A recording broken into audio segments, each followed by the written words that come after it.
Yesterday we were discussing about this quality of the spectrum of awareness of vision, how to sharpen the vision, how to expand it or strengthen it, how to brighten or make it vivid, and how to make it progressive. And in order to develop this quality, we need 4 out of these 5 controlling faculties, or wholesome conscious, wholesome mental states. Otherwise, it will not be possible to sharpen, expand, strengthen, or clarify, or develop it.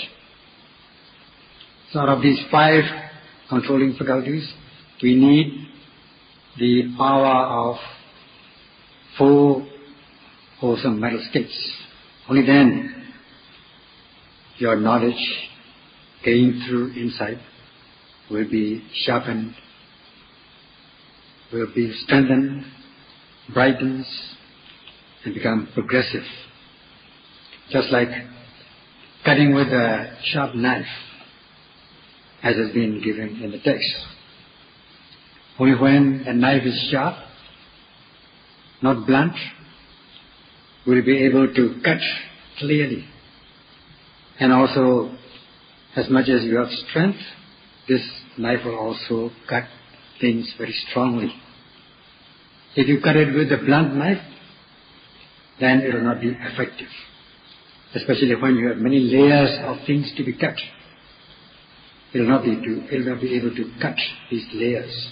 Only when the knife is sharp will it be able to cut these many layers of things. So too, with the way of sharpening these controlling faculties, these controlling faculties have to be sharpened so that it will expand and becomes vivid and progressive. Like when you have the courage with the sharpening of faculties, you will not shrink from difficult situations. For instance, excruciating pain. You will not withdraw from practice. You will just advance and risk, take risks. It is in this nature the text has given these things. So, only when your faculties are sharp, or awareness of vision is sharp and progressive, will be able to cultivate knowledge. And for this, you need 4 out of these controlling faculties. And to sharpen this controlling faculty, we discuss the first of the 9 factors, namely seeing the destruction of arisen formations. When you are noting the arising objects, whether it is a mentality or materiality, you note it as they arise presently. Of course, in the beginning of this mindfulness, you will not be able to see the dissolution of these objects as yet. So you will be just noting ordinarily the arising and passing away of these objects. And only when you become experienced in your practice will you be able to see the dissolution of these objects. Then you will be sharpening your controlling faculties, such as faith, energy, mindfulness, and concentration, leading to the cultivation of knowledge. Then your knowledge, your awareness, spectrum of awareness will become sharp, vivid, strengthened, become progressive, and you will go deeper and deeper into the object to be noted. Especially seeing the dissolution, especially as you are seeing the dissolution of these objects, you will have the courage to penetrate deeper and deeper into these objects of meditation. There are these arising phenomena which arise and pass away. They are mind and body, materiality, mentalities. They arise, but they are not stationary for even a moment, short moment. They dissolve. They go on dissolving and dissolving. So this you know from hearsay, from Sudamaya Jnana, by learning, knowledge through learning. You've heard about it from literatures or from talks, and you take it as reasonable.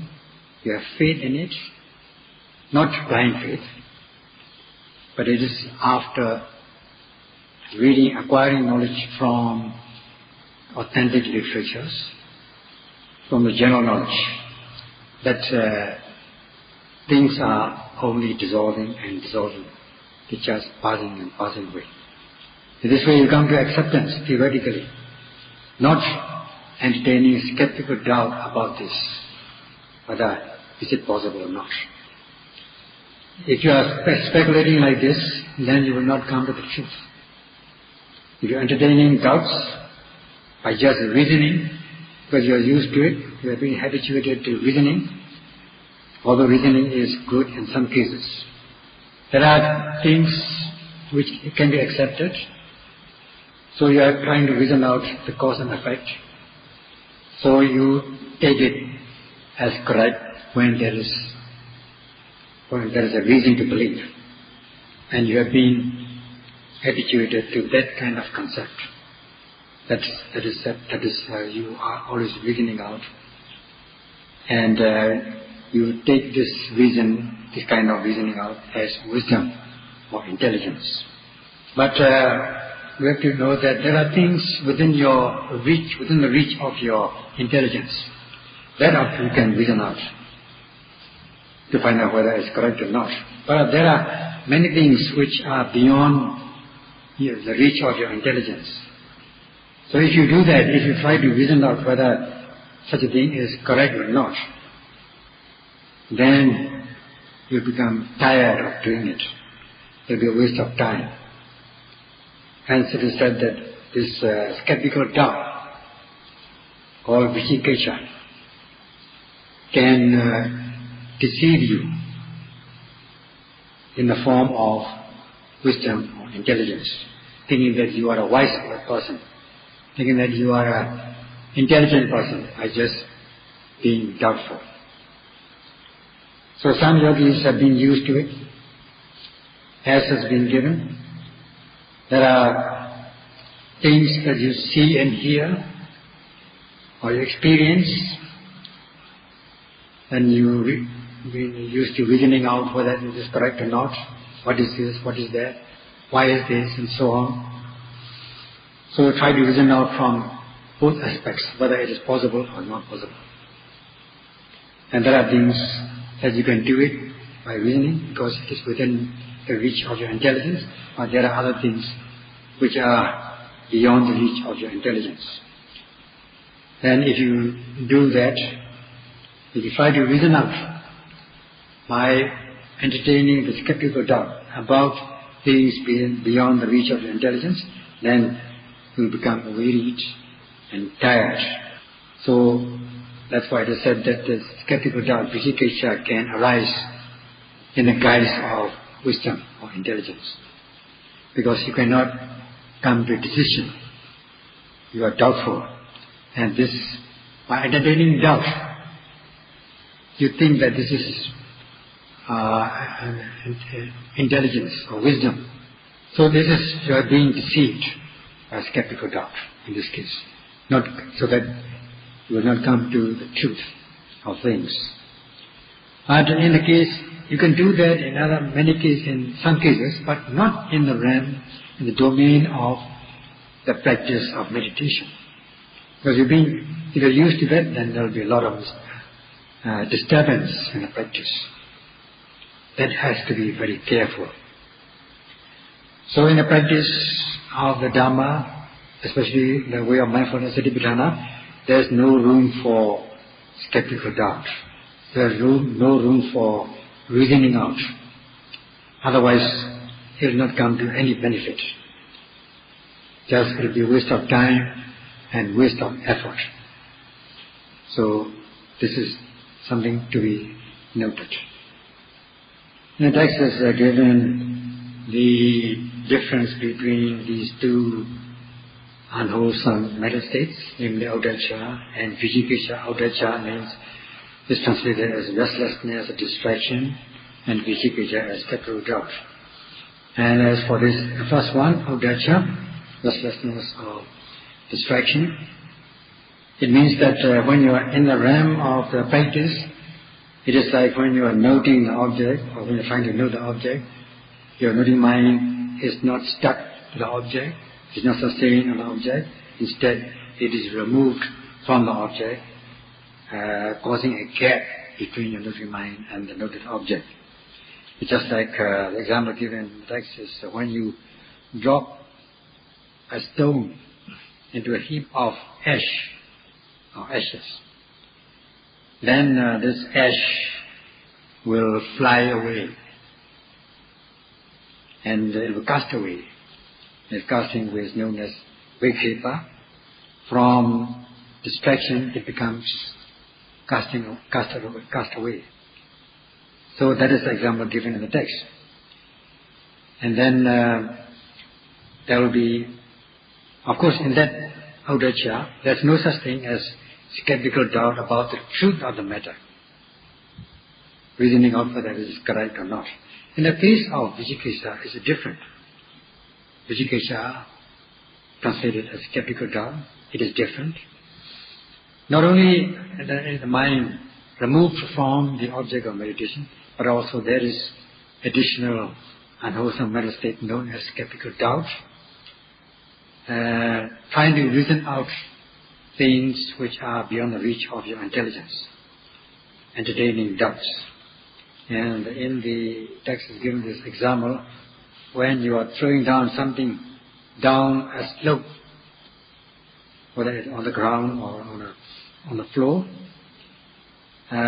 sometimes you throw down a dice which is six-faced dice, rectangular. Then of course it will go down, it will slope down, slide down, but it will stop somewhere in the middle or in the beginning. But then when you throw down a round substance, it will roll down without stopping or get out of control. So is the Vijikiccha, skeptical doubt. You will not be able to control it, and the yogi, in the case of the practicing yogis, he or she will go on entertaining skeptical doubt whether an experience is correct or not. Cannot come to a decision. And also, as has been said, this Vijikiccha, skeptical doubt, will arise in the guise of intelligence or wisdom, which is very dangerous. If one is deceived by skeptical doubt into thinking that this is one's own intelligence or wisdom, then what can happen is that one knows a little bit through experience, but one will go on expanding it, thinking that one knows many things. Such as it is known as Anapana, and one can go on expanding it. It can go on multiplying, extending, thinking that one has become Sotapanna, and even an Arahant, or one has gained insight. In this way one may be deceived by this skeptical doubt.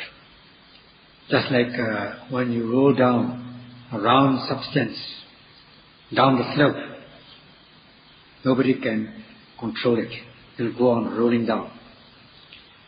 And thinking that what you have experienced is correct.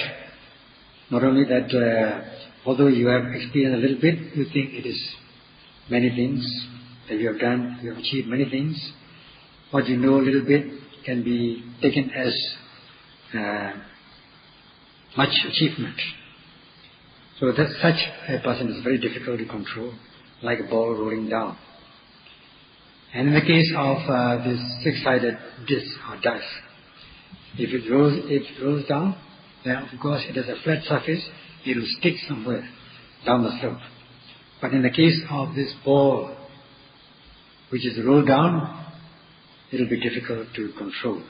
And there will be no cure, no remedy to treat such a person.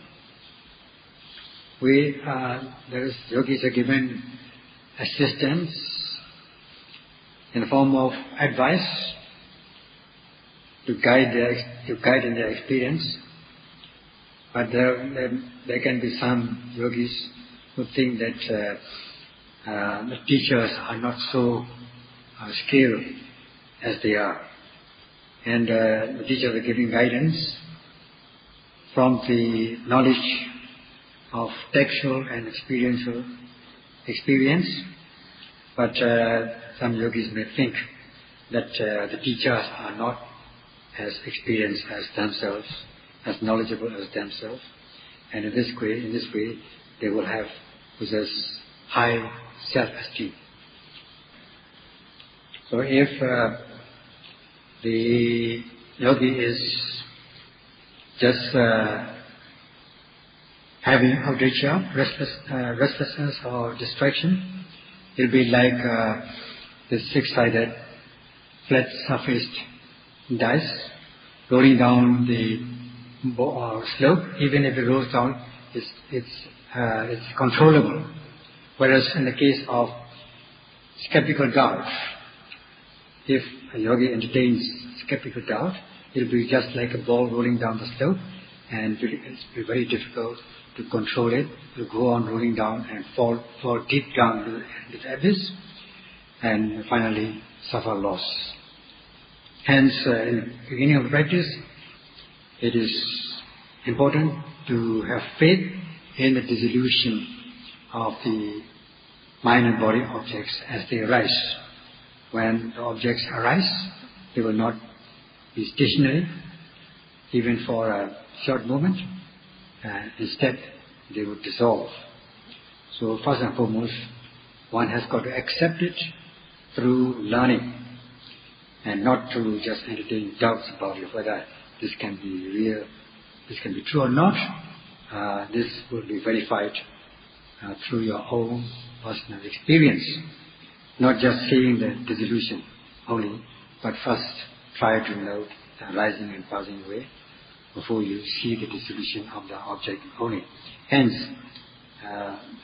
the first of the 9 factors of sharpening and controlling faculties has been given as seeing only the destruction of arisen formations. It goes without saying that mind and body objects just dissolve.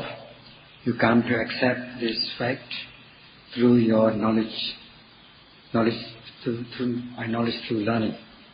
Not to resist it. Not to say that, oh, this won't happen. If you resist it, then it is not an amount to having faith. That's why it is important to have this kind of faith and confidence. If there is no faith, then you cannot undertake the practice. But this faith also is not a blind one, it is a reasonable faith. Faith based, supported by reason. Let us say when you are watching a stream, you watch the water flowing.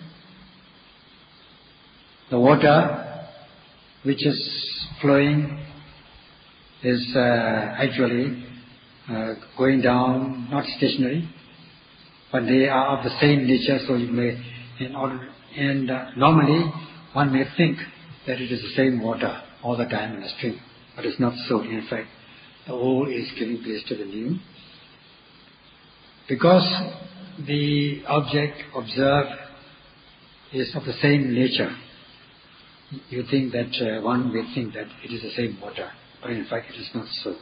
It is in this nature that one has got to believe in the dissolution of these mind-body objects. And another example in French is also remarkable, noteworthy. That's in French it says that if you cross a stream once, you will not be able to cross again the same stream. That is quite reasonable. Because when we say one cannot cross the same stream, one cannot cross again the same stream, means it is not the conceptual stream. Because the water has flown down already, the old is giving place to the new. Because the water is flowing all the time. So the second time when you cross, will not be the same water again, same water as before. So it will be the new water flowing down.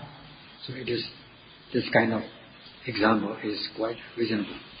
So too, in the belief that mind and body dissolves all the time.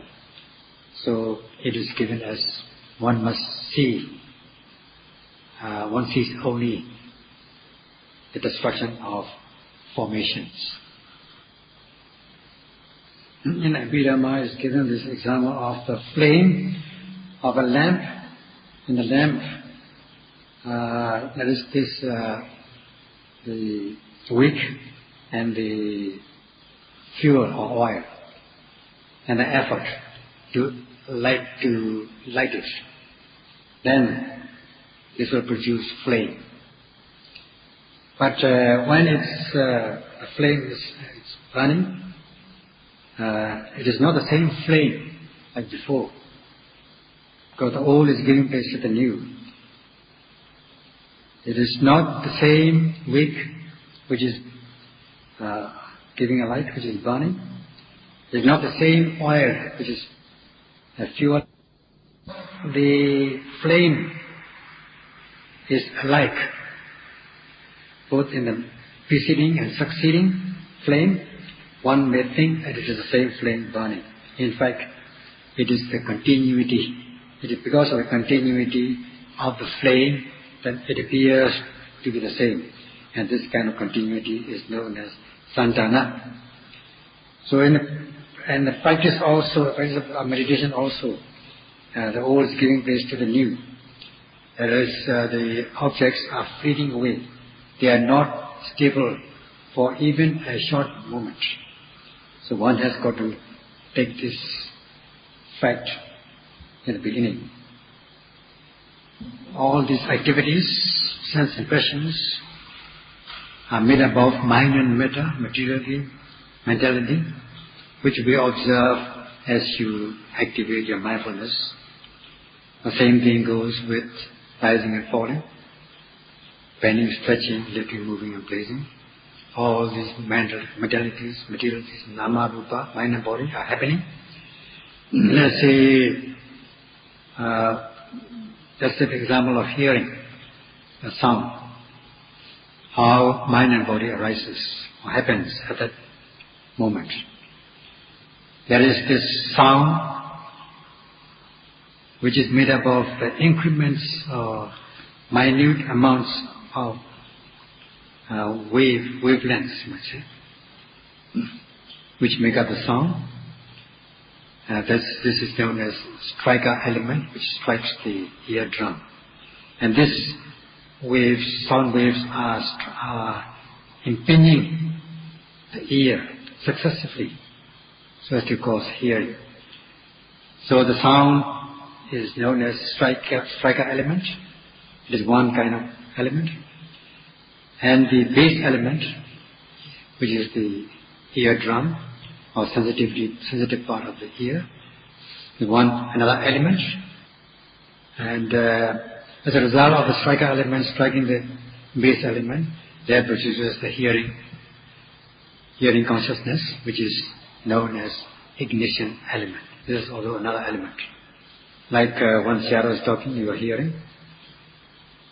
So also, in the case of hearing of the sound, there will be this ignition element. And not only hearing, but also hearing consciousness, but also there is such a thing as contact between the bass element, strike elements, and the hearing consciousness. which is known in Pali as phassa, contact, producing sensations of feeling, good, bad or neutral.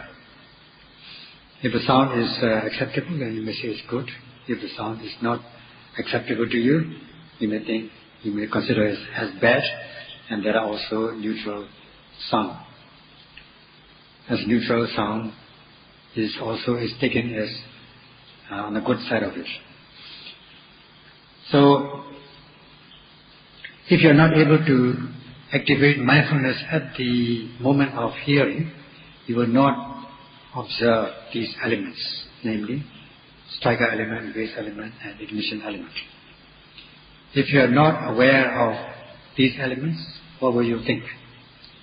You will think it is as usual, it is I. This I ego will come in. It is I who is hearing, and the one who is hearing is I. In this way, you think you take an existence of self or soul in hearing consciousness, in hearing a sound. So that happens because you are not activating mindfulness.